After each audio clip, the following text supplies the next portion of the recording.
Breaking Gulf News. Abu Dhabi, national reconciliation was a lost opportunity in Iraq, and the grave American mistakes there, such as disbanding the Iraqi army and the police force, persecution of Baathists and interference with the High Iraqi Tribunal, must not recur in Syria. A regional conference in Abu Dhabi heard Wednesday. Admitting that the U.S. has totally failed to achieve reconciliation in Iraq, Robert Ford, senior fellow at the Middle East Institute in Washington and former U.S. ambassador to Syria, said grave American mistakes such as disbanding the Iraqi army and police force, persecution of Baathists and interference with the High Iraqi Tribunal should not recur in Syria. After 4.5 years of fighting, marked by sectarian and ethnic divisions, Syria may never be reconstructed as a unified state, Ford told the conference on the challenges of nation-building in Arab countries undergoing change, co-organized by the Emirates Centre for Strategic Studies and Research and the School of Policy and International Affairs at the University of Maine. Ford suggested an evaluation of the successes and failures of the American-led efforts to rebuild Iraq between 2003 and 2010 would help to increase whatever possibilities exist for rebuilding Syria. He added it is crucial that from the beginning foreign powers involved in the Syria conflict must agree to the parameters of a revised Syrian state.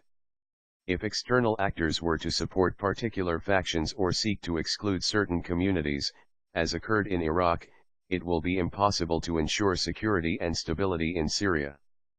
Ford said assuring traumatized communities of safety requires local security empowerment, but will also require the provision of a minimum level of accountability for egregious human rights abuses.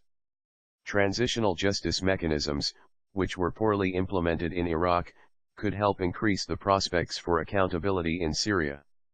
Determining how to manage and reform the powerful al-Assad regime security state will be an enormous challenge, and the American experience in Iraq reveals numerous mistakes that must be avoided, Ford said.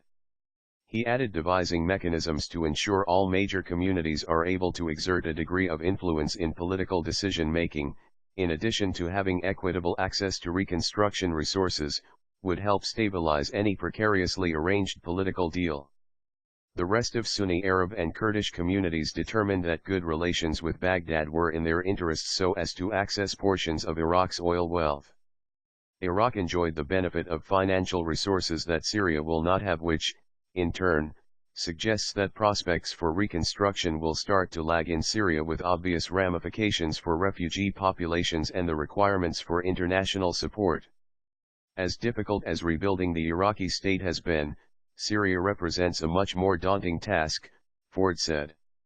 Sir John Jenkins, Executive Director of International Institute for Strategic Studies, Middle East, in Bahrain, told the conference all we UK, US and UAE should do is to help Syria not become a failed state. David Haynes, Mercy Corps, Regional Director for Middle East and Afghanistan/Pakistan, said for Syria and all Arab Spring countries, the rule of law and accountability are much more important than democracy, which can be built in the third or fourth stage.